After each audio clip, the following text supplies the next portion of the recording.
தான் கடைசியாக லண்டனில் வந்து உயிரோடு இருக்கிறேன். அண்ணனோட கடைசி நான் மே 17 கண்டபடியால் நான் நீங்கள் தலைக்குழுங்க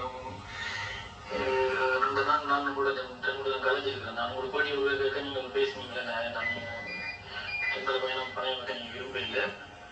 இருந்தாலும்னா அவர் நெடுமாறனா கலைச்சிருக்கு பாருங்க என்னட்டு அண்ணன் இருக்கிறேன். இப்போ நாங்கள் நிறைய பேர் அண்ணனோட பாதுகாப்பு இருந்தபடியே கிடைக்கணும்.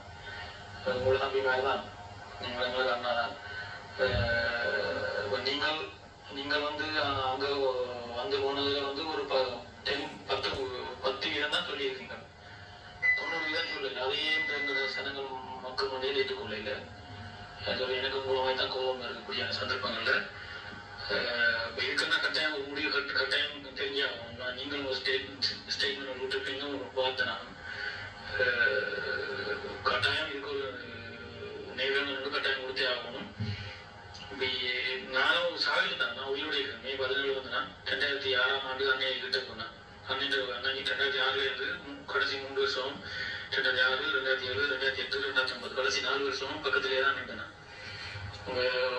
நீங்கள் சமைச்சு தந்த அண்ணாக்கள் எல்லாம் ஆசிரியர் இருக்கிறேன் புலிவீரன் நான் சொல்லி நீங்களும் நான் தெரிஞ்ச எங்களுக்கு உங்களை பிடிக்காது. உங்களை பிடிக்கும். நான் என்ன செய்யறது, நாங்கள் எல்லாம் இப்படி ஒரு விரக்தி அன்னை வந்து கடைசியாக அன்னை இழந்து விட்ட விரக்தியில அப்படியே மன்னர்கள் பெரிய தூரத்துல இருந்து பார்க்குறாங்களுக்கு ஓகே, பக்கத்துல இருந்து எங்களுக்கு எல்லாமே விதிச்ச பிறகு ஒன்றுமே நான் பேசினா அப்படி ஒதுக்கிக்க.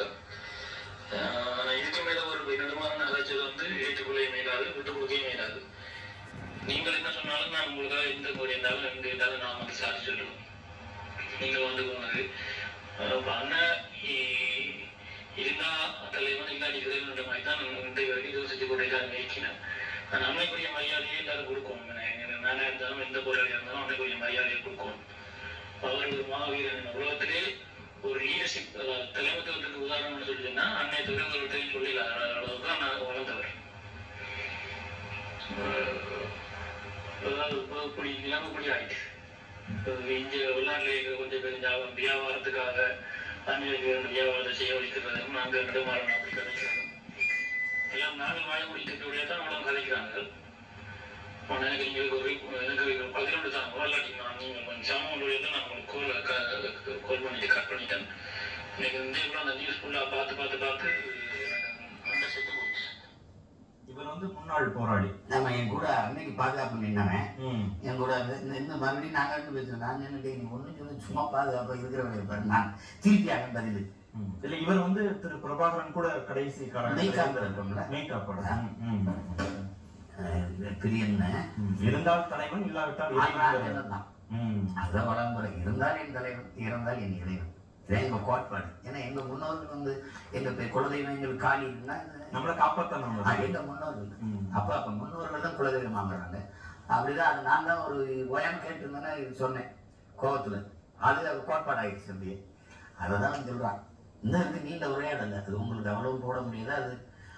அது இந்த ஆமகிரிலாம் சமைச்சு கொடுத்தா ஆச்சரியம் இருக்கான். இல்லை நான் ஒரு பேசி விடவா தாங்க துவைச்சு கொடுத்தேன். டேய் யாருக்குடா நிரூபிக்க போறீங்க, நீ ஏன் இவ்வளவு அவசரப்படுவீங்க? பல சின்ன பசங்க தானே. இல்லை ஏன் அந்த நீங்க எந்த செய்திகள் சொல்லும் போதும் ஈழம் குறித்து சொல்லும் போது அது இவ்வளவு தேவையில்லை விமர்சனத்திற்குள்ள. கடைசி நேரத்துல எங்க அண்ணன் சூசன் பேசின குரல் தான் இவ்வளவுக்கும் பிரச்சனை. என்னுடைய கடவுள் சீட்டு முடக்கத்துக்கும் என்னுடைய இந்த நெருங்கிங்க சிமாண்ட சொல்லு தொடர்ச்சியா மன்னோருக்கு சொல்லு அவர்கிட்ட தான் விட்டு போறோம்னு சொல்லுங்கிறதுல அந்த 3 வார்த்தை தான் இவ்வளவு சிக்கலுங்க. உங்கள் மீதான காழ்ப்புணர்ச்சி அது இப்ப நீங்க இந்த இடத்துல பிடிவாதமா அதையே பிடிச்சுக்கிட்டு நிக்கிறான்ல ஒருத்தன், அவருக்கு தெரிஞ்சிருக்கும்ல இவன் தான் நிற்பான். இப்ப யாருமே பேசுறது இல்லையா? பேசுறது 13ஆம் சட்ட திருத்தத்தை பத்தி பேசுறது என்ன தகுதி இருக்குது? அதிகாரமற்ற அந்த உரிமைகள் எதற்குன்னு கேட்குறீங்க. ஆமா தம்பி, இப்ப நீங்க எங்களை ராணுவத்துல சேர்த்துக்கல. நீங்க இந்திய ராணுவத்துல தமிழர்கள் இடம் பெற முடியுது, மலையாளிகள் இடம் பெற முடியுது, தெலுங்கர்கள் இடம் பெற முடியாது. அதனால ஒரு நாட்டு ராணுவம்னால சொல்ல முடியுது. ஏன் நாட்டு ராணுவம்? சிங்கள ராணுவத்துல நாங்கள் இடமே பெற முடியாது. ஒரு விழுக்காட்டு அடிப்படையில் 60 விழுக்காடு அவனுக்கு 40 எனக்கு, இல்லை 70 விழுக்காடு அவனுக்கு 30 எனக்குன்னா என் பிள்ளை என்னை தொட்டுக்க முடியாது. என் அக்கா தங்கி நீ வன்பலம் செஞ்சுக்க முடியாது, வீடு அடிச்சுக்க முடியாது. அவனுக்கு ராணுவத்துல நாங்கள் இல்லை, முழுக்க சிங்களம் தான். காவல்துறையில மட்டும் உள்ள 2 நீங்க சேர்த்து வச்சுங்க. இந்த காவல்துறையில எங்களை சேர்த்துக்கிட்டு எங்களுக்கு காவல்துறை உரிமை இல்லை.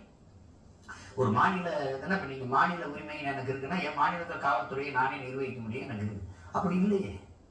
அப்படி இருந்ததுன்னா என் மக்களுக்கு இவ்வளவு ஒரு கற்பழிச்சு கொலை அதெல்லாம் இருந்திருக்காரு. காவல்படை காத்து எங்க அண்ணனுக்கு ஒரு ராணுவம் கட்ட வேண்டிய அவசியம் வந்திருக்காரு. அப்படி இல்லையே. அதை போய் இவங்க வந்து பாருங்க, அது ஒரு ஜனநாயக நாடுங்கிறாங்க இவங்கெல்லாம். அது எப்படி ஒரு ஜனநாயக நாடு? இப்போ இலங்கை இருக்கக்கூடிய சூழல்ல பிரபாகரனுடைய மீள் வருகை வந்து ஒரு புதிய தாக்கத்தை ஏற்படுத்தும் நம்புறவங்களும் இருக்கிறாங்க.